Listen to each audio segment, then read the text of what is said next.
ለምሳሌ ለኤፍሬም ታምሮ የሰራውለትን ዜማ በሰማው እኔ ስሰራውና ኤፍሬም ውሸት ነው ይሄ ዜማ ይሄ አይደለም ነው የምትለው። አገርም ከውሃ ወንዝም ከወደቡ ተለያይቶ ቀርቶ ድንበር ከገደቡ ሂድ አገር ግባ ይባላል ወይ ሰው ስንት ነገር ይዞ የማይመልሰው ትላለች። ተሽከረከርክ እየሰማው ስትሄድ ሚስትህ ልጆችህ በሰላም ወጥተህ በሰላም እንድትገባላቸው ይፈልጋሉ እያልኩ ስነግርህ በዜማ አድርጌ ተሽከርካሪው እንደዛ ብለን እየነገርን ፍሬን የማይዝልህ ከሆነ ምን ዋጋ አለው? ማንም ሰው የህግ ሰው በስነ ስርዓት መጥቶ ነው ማናገር ያለበት። አንድ ሰው አካል ጎዶሎ ሆኖ ቤት የሚሮጥ ያን ቤተሰብ በተለያየ ነገር ያግዝ የነበረ ሰው ቤት ቁጭ ሲል ያ ሁሉ ቤተሰቡ ነው አብሮ ቁጭ የሚለው አብሮ የሚወድቀው። እንዴ በቲክቶክ እየቀረጹ የሚነዱበት በእንደሱ አይነት ብዙ አሰቃቂ አደጋዎች ዓለም ላይ ተከስተዋል።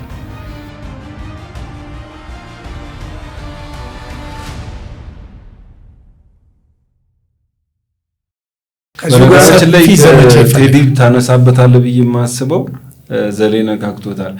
እኔ ከጥበቡ አንፃር ገፍታችሁ መሄድ አለባችሁ የሚለው ነገር እንጂ ከዛ ውጪ ግን አሁን ነው አዲስ አበባ ላይ እየተሻሻለ የመጣው እንጂ መንገዶች ባለስልጣን ሰርቶ ሄደውን ቴሌ ወይ መብራት መጥቶ ያፈርሰዋል።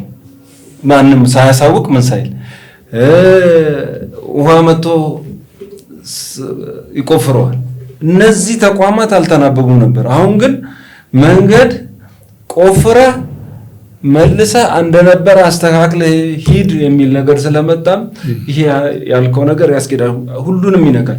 አሁን ሰሞኑ መናኸሪያ ላይ ሌሊት ጥናት እያጠናን ነውና እስቲ እንየው።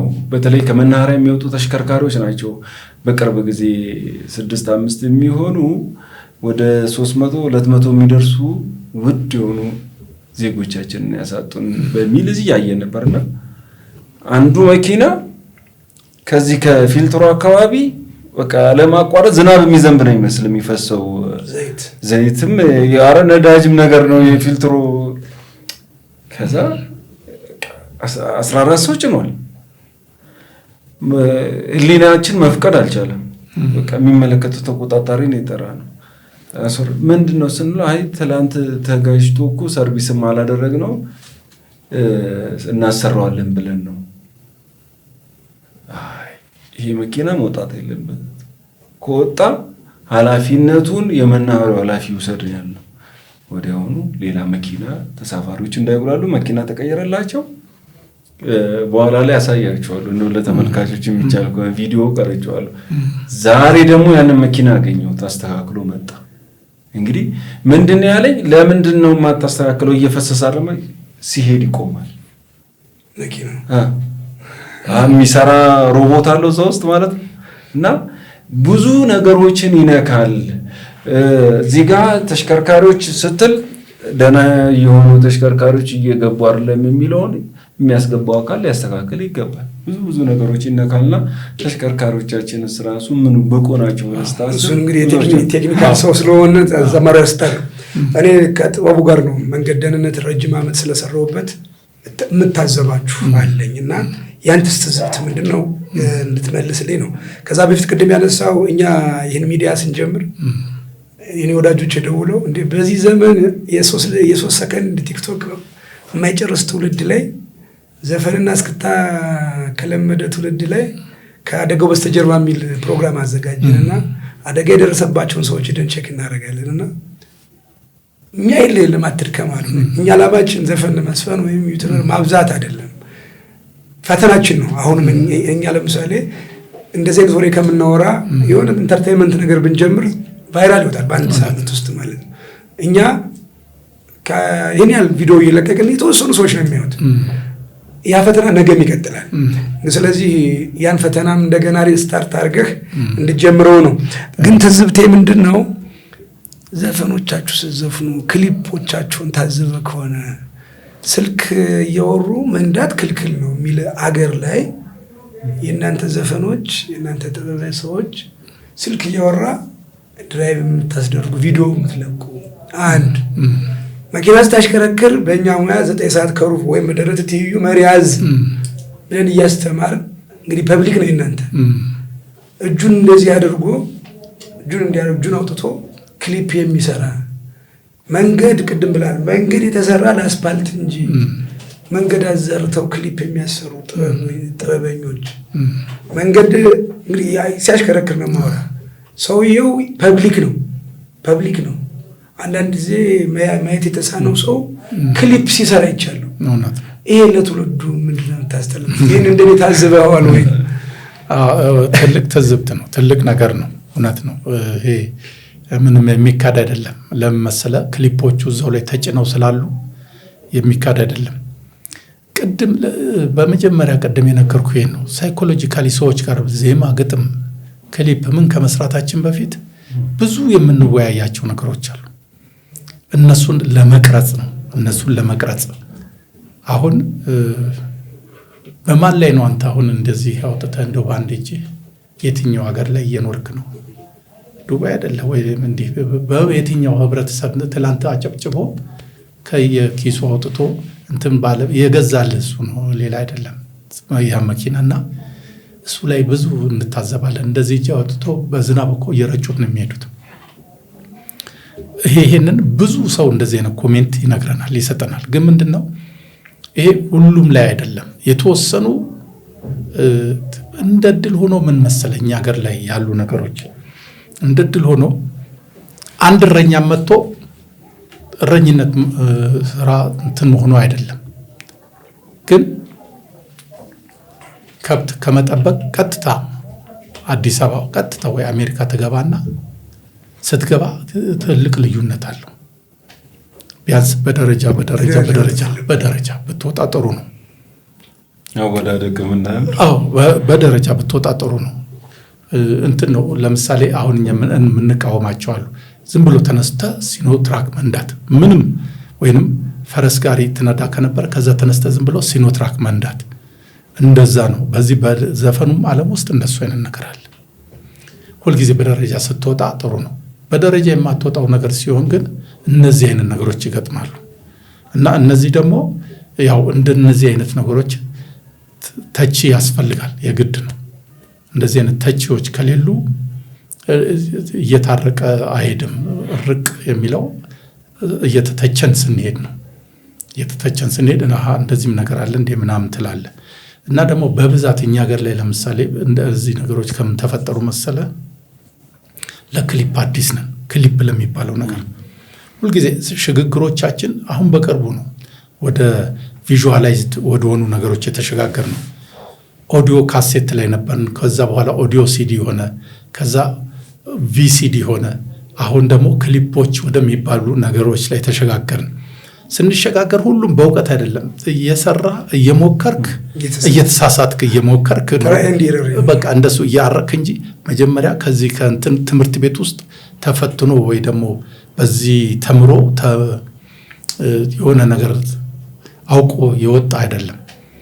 በሂደት ያን ይቀርጽ ነበር። ከዛ በኋላ ከመጣው ካሜራው ጋር ይለማመድና ወይንም ያነብና ደግሞ መቅረጽ ይጀምራል።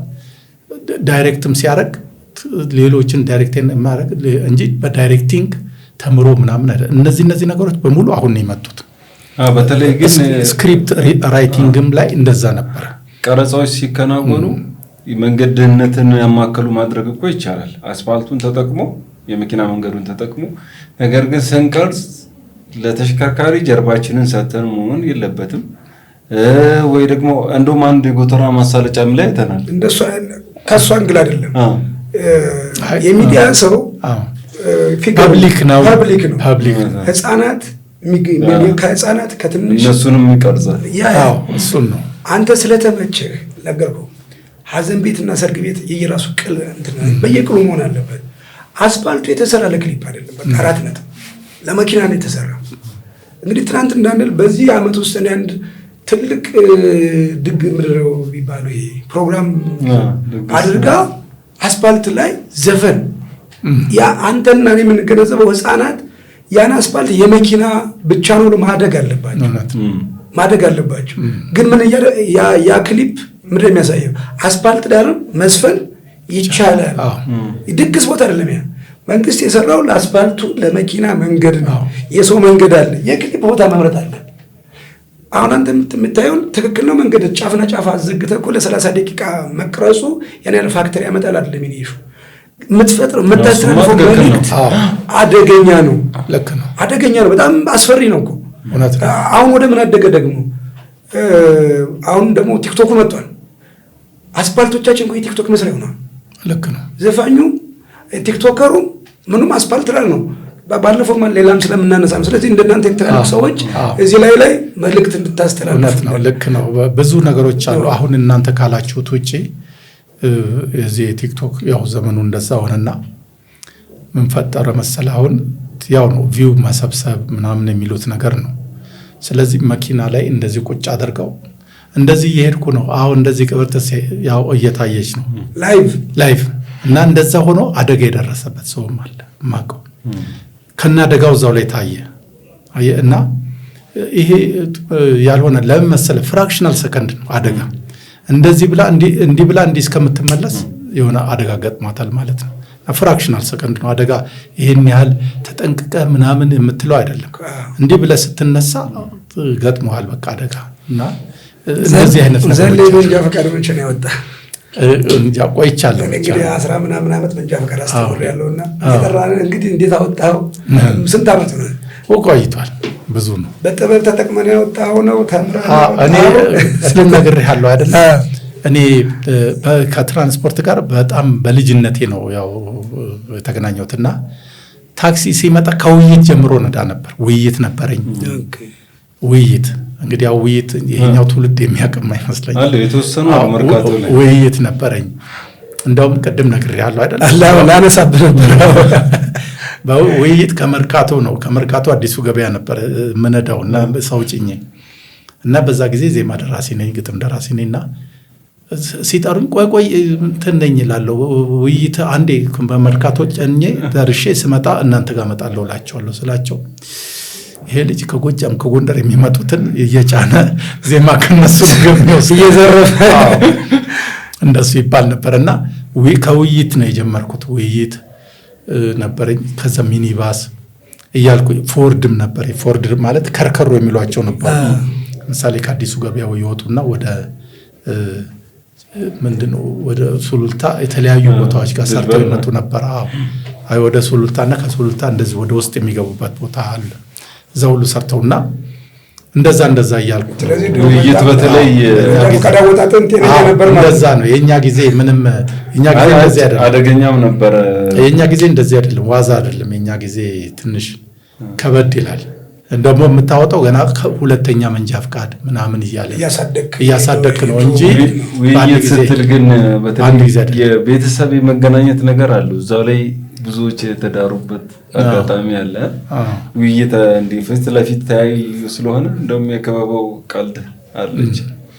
ሲመጡ ወይ እትየንተና ነው እንደ እያለ ሁሉንም ሳያስከፍል ይዞበት ሄዳበታል። እና እንደዚህ የመታወቅ የመገናኘቱ ነገር አለ እዛች መኪና ላይ። አሁን የተወሰኑ ነው ያሉት መርካቶ ላይ እንጂ አሁን አሉ እንደ በብዛት የተወሰኑ አሉ። አንዱ ለከተማ አሉ መርካቶ። መንጃ ፈቃድ ስንተኛ ነው? ህዝብ ነው።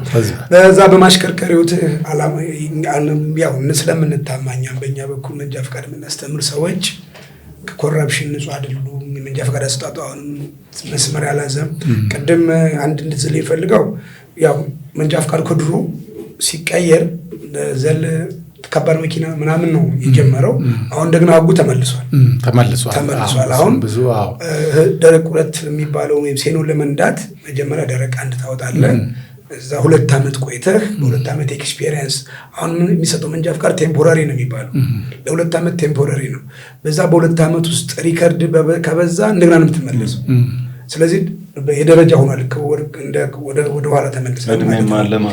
እዛ እንግዲህ ጥበቡን አወራውና እኛ ስለኛ ምን እንድታነሳ ፈልጌ ነው። አሁን መንጃ ፈቃድ ትምህርት ቤቶች ኦርጋናይዝድ በምታየው ቅድም በመጎብኘት ኦርጋናይዝድ ሆነዋል። ያም ግን አሁን ከአሜት አንጸዳንም። ቅድም እንዳወራው የትራፊክ አደጋ መነሻው በብዙ ጥናቶች የሚያሳዩት አሽከርካሪዎቻችን የብቃት የስነ ምግባር ችግር ድምር ነው። እንደ ጥበብ ሰው ግን እንድታወራኝ የምፈልገው አሽከርካሪዎቻችን ከበረሃ ለበረሃ የሚንከራተቱ በዚህ ሙያ ብዙ ቤተሰብ የሚያስተዳድሩ እጅግ ስራው ከመገልጽልህ በላይ በጣም ፈታኝ ነው። አንተ ምንም ሁላችን ተነስተን አሽከርካሪዎቻችን ነው። ያው ከማህበረሰብ ጋር ስለምትኖር ለዚህ ሙያ የተሰጠው ክብርና አንዳንድ ጊዜ ጤፍ ዘርተህ መቼም በቆሎ አትጠብቅም። ለዚህ ሙያ የተሰጠው ክብር ተሰጥቶታል ብለህ ታምናለህ ወይ? ቅድም አንስተልኛል እንደ ጥበበኞች የእናንተ ፕሮሞት የምትደረጉለትን ያለ አንድ አሽከርካሪ አቧራው፣ ዝናቡ፣ አስተያየቱ 12 ሰው ከጫና 12 ሰው አስተያየት ሰጥቷል። የምታየውን መከራ አሁን በቅርብ እያየ ነው።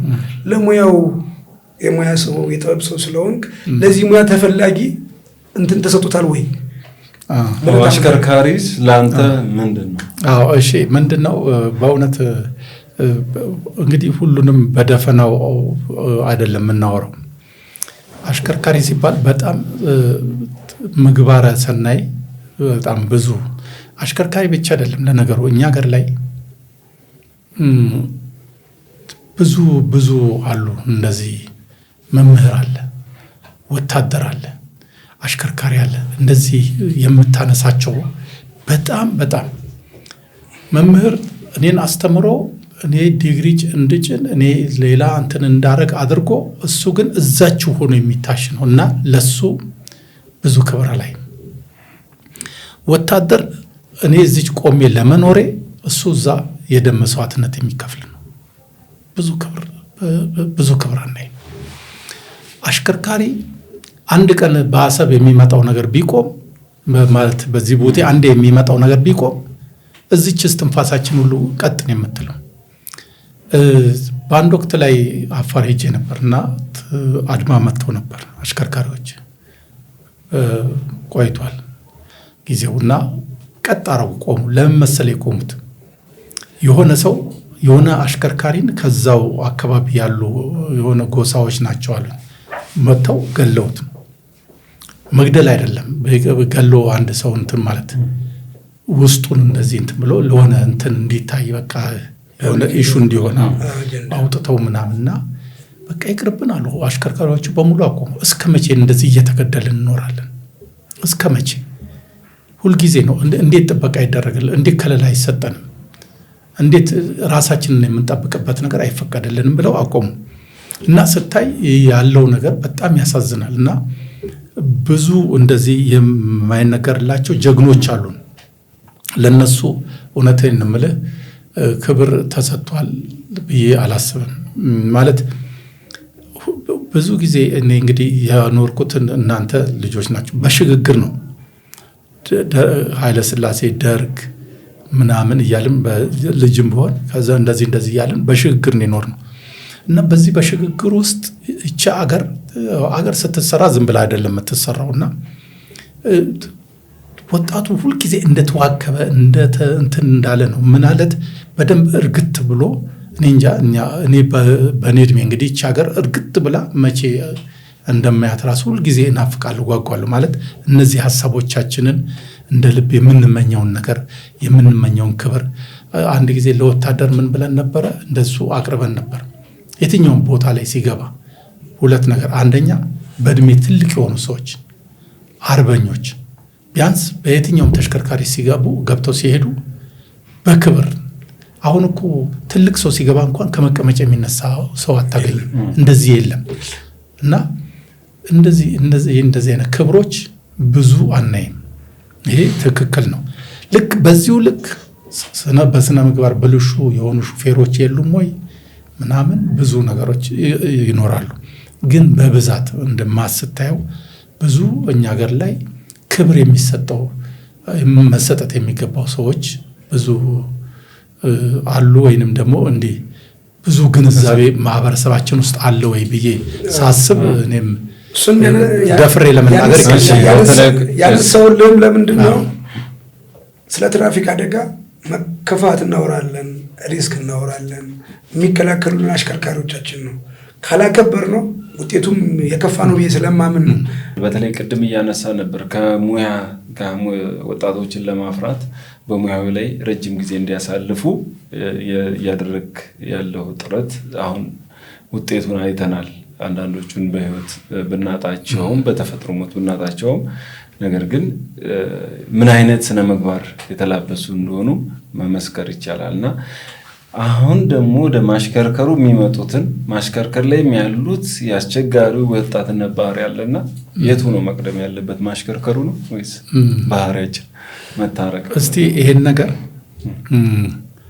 እንደው ከሁለት ሶስት አራት መንገዶች ጋር አድርገን እንየው። ምንድነው የሁሉም መንስኤ አደጋ ነው። አሽከርካሪ አደጋ ነው እና ከዛ እንዴት ይጠበቁልናል ነው። እኔ የማየው አሽከርካሪዎችን ብቻ አይደለም። ቅድም እንደነገርኩ በብዛት አሁን ለምሳሌ የወጣቱ ኃይል ነው ያለው በዚህ በቦሎ በትምህርት ቤቱ ላይም በመንግስት ባለስልጣንም ትራፊኮቹንም ብታይ እንደዚህ የተለያዩ በሙሉ ወጣቶች ናቸው።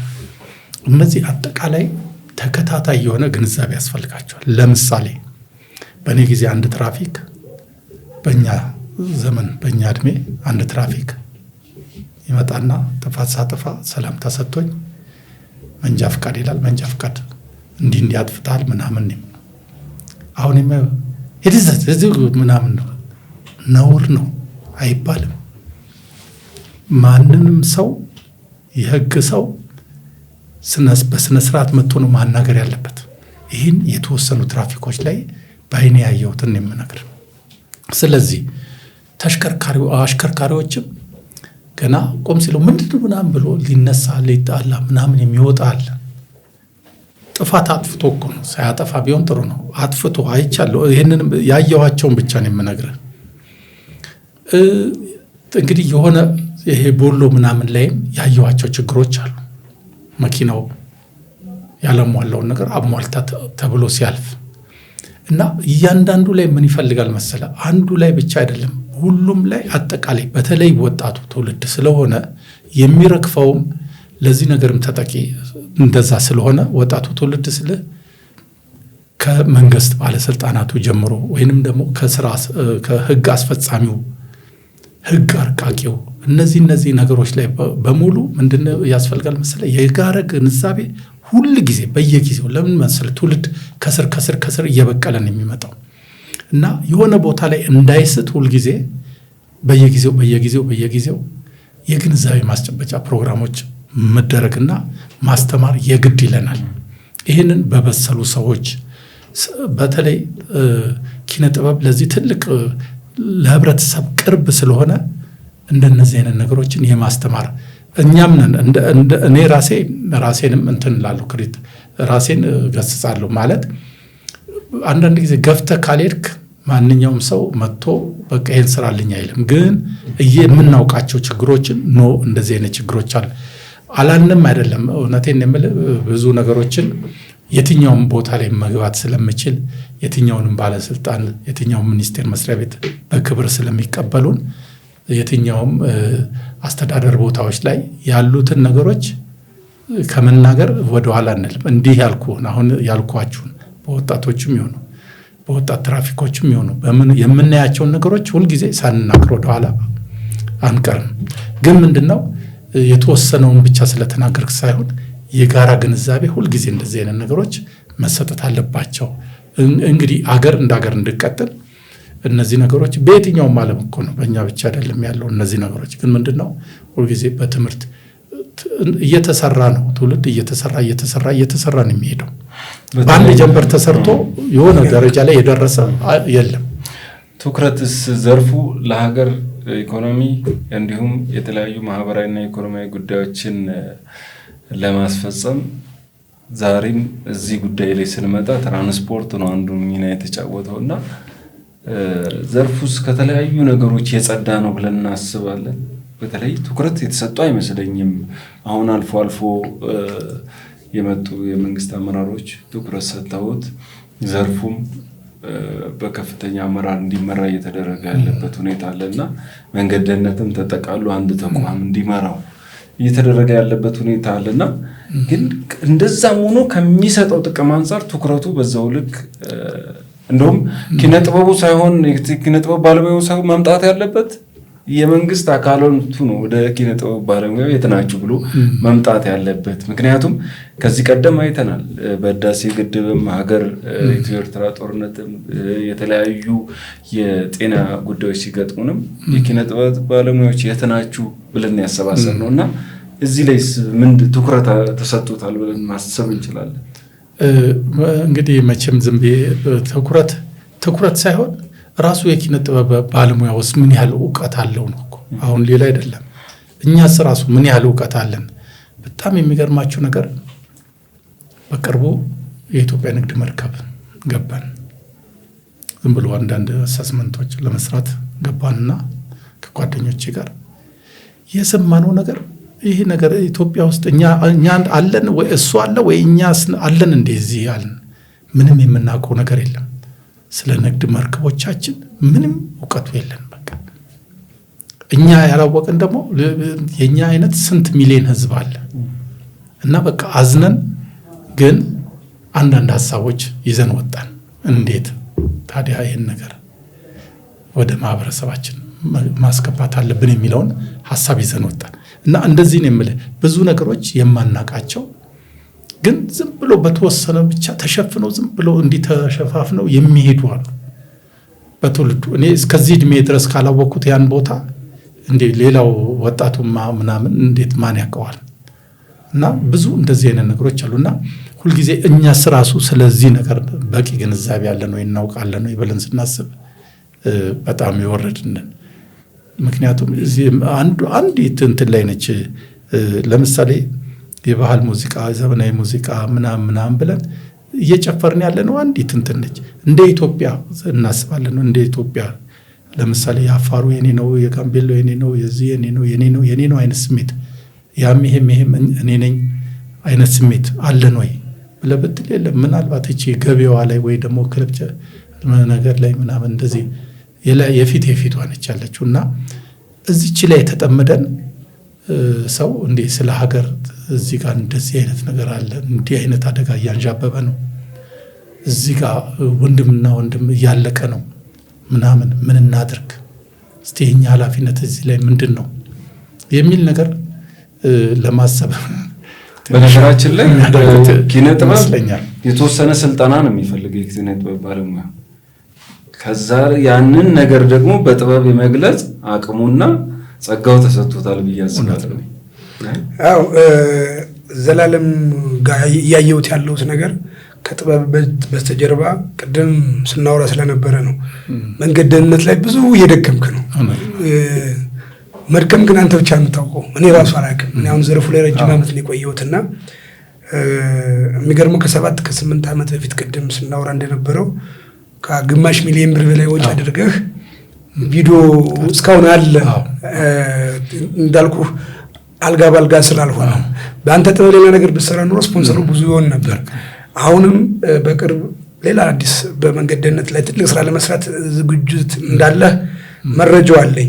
እንደው በቀጣይ ቀሪ እንግዲህ ዘመንህን መንገድ ደህንነት ላይ ምንድነው የምታስበው በቋሚነት? ልክ አሁን ችግሮች ገጠሙ 500,000 ምናምን ብር አወጣበት የዛሬ 500,000 ብር ዛሬ ማአት ብር ነው የሚሆነውና አሁንም አልወጣህም እየደከምክ እንዳለ ይታየኛልና ቀጣይ ምንድነው ያቀድከው? ምንድነው መንገድ እንደው የትራፊክ አደጋን ከሌላው ሰው እንደሌላው ሰው በዜና ሰምተህ ብቻ የቆምክ አይደለም እየታገልክ ስለሆነ።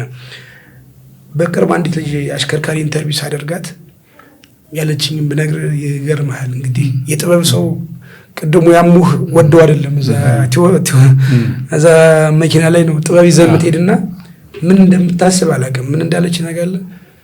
አሽከርካሪ ናት፣ የ9 ዓመት ልጅ አላት እና ፊልድ ስወጣ አለች ድሮ በጣም ራሴን ተጠንቅቄ መኪናዬን ቼክ አድርጌ ነው የምሄድ። ስለዚህ የትራፊክ አደጋ ሲባል ወይ በእኔ ችግር ነው አደጋው ሊከሰት የሚችለው ወይ በመኪናው ችግር ነው። በእኔ እንዳላማኝ ራሴን በጣም አስተካከልኩ አለች። መኪናዬን ደግሞ ቴክኒካል ቼክ አደረኩ አለች። አሁን ግን ድርሽ ስወጣ ልጄን ላልመለስ እችላለሁ ብዬ ነው የምነግረው አለች። እንደሱ ለምን ትይዋለች ላይምሩ አልኳት። እናቴ ያጣች ብሎ ከሚሰቃይ ቀድሜ ነው የምነግረው አለች። ከአንቺና ከመኪና ውጭ ሌላ ምን ልትሆን ትችላለች ስላት እንዲህ ሁሉም የቅድም ያነሳውን ደርሼ ለመምጣት ሶስተኛ ማንም ሰው ተነስቶ ሹፌሩ ልገደል ይችላል፣ ልኖር ይችላል። ስለዚህ አሁን ድሮ በኔ ችግር ብቻ ብዬ ነበር ማስብ ወይ በመኪናው። አሁን ደግሞ ተጨማሪ ሰውታ በዛው በመንገድ ላይ ተጠልፌ ልቀር እንደምችል አስባለሁ ስትል ካሜራውን ወደ ያስቆምኩት ከቁጥጥሬ ውጭ ነው ስሜቴ ማለት ነው። እንዲህ አይነት ዘመን የሚወልዱ ችግር ድሮ ችግር ነበር። እሱም ብቻ ሳይሆን ተሽከርካሪም ሊወጣብህ ይችላል። እሱማ የተለመደ ነው። አሁን ደግሞ ዘመን ጊዜ የሚወልዳቸው ችግሮች አሉ። አሁን ማንም ተነስቶ አሽከርካሪዎቻችን ላይ ጫና ይፈጥራል። ከመድረክ ብሎ የሚፎክር ሾፌር ነው። ቅድም ጀግና ብለሃል። ይሄ በዚህ በወድቅ 10 ሰው ይወድቃል፣ በዚህ በሞት ደግሞ ይሞታሉ ብሎ ራሱን መስዋዕት የሚያደርግ ጀግና በተፈጠረበት አንድ ዲሲፕሊኖቹ እንዳሉ ነው። ግን አሁንም አሽከርካሪዎቻችን ላይ ዘመን የወለደው ጫና ውስጥ ነው ያሉ። እሱ በጥበብ ሲገለጽ አላውቅም። ግን የመጀመሪያ ጥያቄን በመንገድ ደህንነት አብሬ በዚህ በኋላ ምንም ዛሬ ቃል መገበው ባለኝ እውቀት ባለኝ አቅም አብሬ እንደምሰራ ተስፋ አደርጋለሁና በዚህ መንገድ ደህንነት ዙሪያ ላይ የትራፊክ አደጋን ከመከላከል ትልቅ ስራ ጀምረሃል። ያ ስራ እስከ ታስቀጥለዋለህ? ቀጣይስ ምንድነው ዓላማ የሚለውን የኔ የመጨረሻ ጥያቄ ነው። ምንድነው እንግዲህ ሁልጊዜ እንደዚህ አይነት ነገሮች ቅድም እንደተናገርነው ነው። አሁን መንገድ ደህንነትና ትራፊክ ስንል ብዙ የሚዳስሷቸው ሚኒስቴር መስሪያ ቤቶችም አሉ፣ ብዙ የሚዳስሷቸው የህብረተሰብ ክፍሎችም አሉ። እነዛ ላይ በአግባቡ መሰራት አለበት ነው የኔ ሀሳብ። የኔ ብቻ አይደል፣ የብዙዎች ከኔ ጋር ያሉ የኔ ጓደኞችም አሉ። እንግዲህ እኛ ምንድነው አንድ ጊዜ አንድ እንትን ሰው ጠየቀኝና እንዴት ነው ድርሰቶች ከዚህ በኋላ እንዴት አይነት ድርሰት ትደርሳለህ? ምን ሲል አይ ከዚህ በኋላ ጡትሽን፣ ጸጉርሽን፣ ደረትሽን፣ ጥርስሽን ብዬ ለመስራት እኔ እንትን ብዙም ይከብደኛል ማለት ጽፌ አልፍ ያለሁኝ። ከዚህ በኋላ እድሜ ደግሞ እንደ እድሜ በሰል ያሉ ነገሮችን ለመስራት ነው። ቢቻል ሌሎች እንደምንም የዳቦዋችንን ጥያቄ ከመለስን የቤተሰብም የዳቦ ጥያቄ መመለስ ከቻልክ እንደዚህ አይነት ማህበረሰብ ላይ መስራት እንግዲህ ለየትኛው እድሜ ብለህ ታስባለህ? ሰርተህ ግን ስታልፍ ደስ ይላል። ቢያንስ የምንታወስበት ነገር ዝም ብሎ የነዚህ ስራዎች ነበረ ምናምን ከሚባል ደግሞ እንደዚህ ማህበረሰብ ላይ ስታልፍ ለምሳሌ አሁን መቄዶንያን የመሰለ ነገር ታሪክ የፈጠረው ልጅ ይሄ ልጅ ሲያልፍ ምንድነው ሊሰማው የሚችለው? በቃ ቀጥታ እኔ አሁን እሱ ይገነት ነው የሚመስለኝ። በቃ ሌላ ምንም እንትን የለውም። ወይንም ስም ተክሎት የሚያልፈው እንትን ሌላ በጣም ብዙ ቢኒያሞች ነው የሚያፈራው ይወለደውና ስለዚህ ሁሉ ጊዜ ስናልፍ እንደሱ አይነት ነገር ሰርተን ብናልፍ ጥሩ ነው ብለን በተለይ ይሄ ነገር ደግሞ አደጋ ማለት የትኛችንም ዛሬ ሙሉ አካል ነው ያለን፣ ግን ከዚህ ስንወጣ በሚደርስብን ነገር የምንሆነው ነው። ህይወት ማለፍም ቀላል ነው፣ ግን ለብዙ አካለ ጎዶሎ ስትሆን እንዳልኩ ነው ያጠናኋቸው ጥናቶች ባለፈው ስሰራ አንድ ሰው አካለ ጎዶሎ ሆኖ የሚሮጥ ያን ቤተሰብ በተለያየ ነገር ያግዝ የነበረ ሰው ቤት ቁጭ ሲል ያ ሁሉ ቤተሰቡ ነው አብሮ ቁጭ የሚለው አብሮ የሚወድቀው። በቃ አንድ ህንፃ ሲናድ በለውና ባዶ ነው የሚሆነውና እነዛ ላይ ማለት ራሱ አሁን የተነሳንበት ሀሳብ አደጋን ዜሮ የማድረግ ነው። ግን ዜሮ ሊሆን አይችልም። ቢያንስ ግን እንደዚህ ስታስብ ከ175-80 ብታደርሰው ዜሮ እንደሆነ ነው የምትቆጥረው። በእኛ አቅም እንደዚህ ሄደንበት በእኛ አቅም 100 የነበረውን ቢያንስ 20-30 እንኳን ብታቀንስ ትልቅ ነገር ነው። ምክንያቱም እንደነገርኩ ነው ትውልድም ሀገርም የሚሰራው እንዲህ በአንድ ጀንበር ተሰርቶ ስለማያድር በሂደት ነው። ትምህርት አንድ ሰው እኮ ዩኒቨርሲቲ አንደኛ ክፍል ገብቶ ወዲያው ዩኒቨርሲቲ አይገባም እና በሂደት ነው ደረጃዎችን እያለፈ ነው ቅድም እንዳልነውና እንደሱ ስለሆነ በዚህ ላይ አሁን እንግዲህ ትልቁ ሀሳባችን ቢሳካልን አመታዊ የሆኑ እንደዚህ አይነት የግንዛቤ ማስጨበጫ ፕሮግራሞችን እየሰራን ማለፍ ነው። ይሄ ነው። በተለይ ኪነ ጥበብ ብዙ ነገር ታሻግራለች፣ ብዙ ነገር ታስገነዝባለች። ይህን ለማድረግ ደግሞ የሚመለከተው አካል ሁላ ኪነ ጥበብ ባለሙያውን መደገፍ መርዳት አለበት።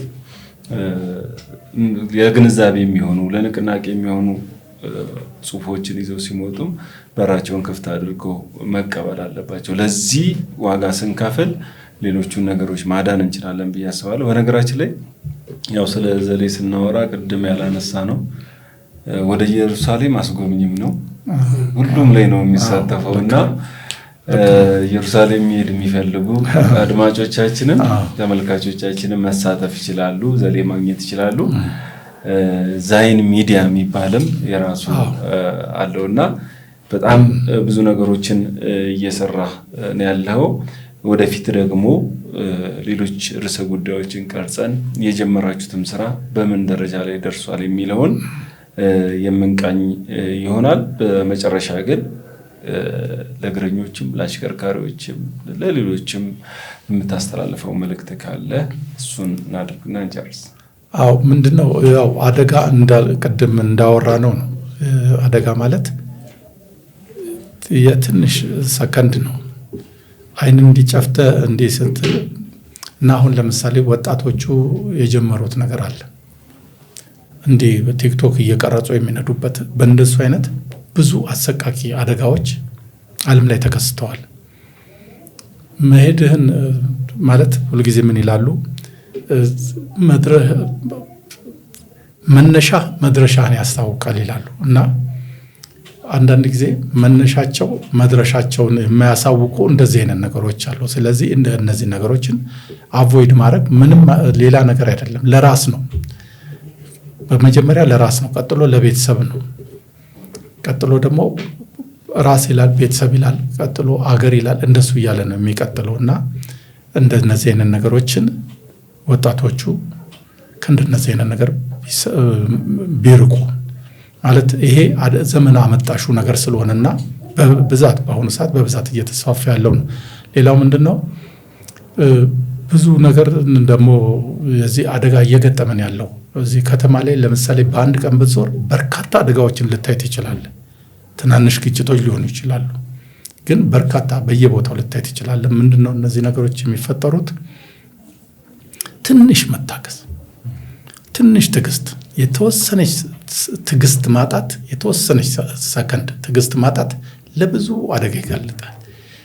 እኔ ልቅደም ማለት እንትን ሆነናል። ሆት ሆነ በሙሉ የማየው ወጣቶች ላይ ብቻ፣ አሮጊቱም ሽማግሌውም መካከለኛው ምንም በቃ እንዴት እንጃ። እንግዲህ ህይወታችን ወዴት እየሄደ እንደሆነ አንዳንድ ጊዜ ኑሮ ይሆን ወይ ምንድነው እንደዚህ ያደረገን? በቃ በጣም ነው ግራ የሚያጋባ ነገርና ሁላችንም ተናዳጅ ብስጭ ሆነናል።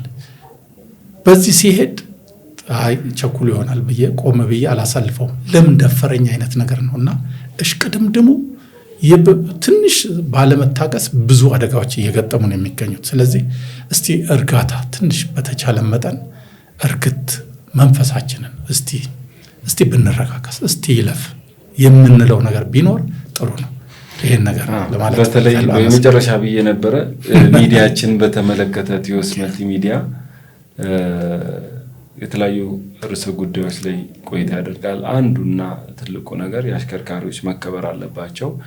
እንዲሁም ደግሞ አደጋ የደረሰበት ብቻ ሳይሆን አደጋ አድራሹም ህይወቱ የተመሰቃቀለ ነውና እሱንም የምንቃኝበት መሰናዶ ይኖረናል።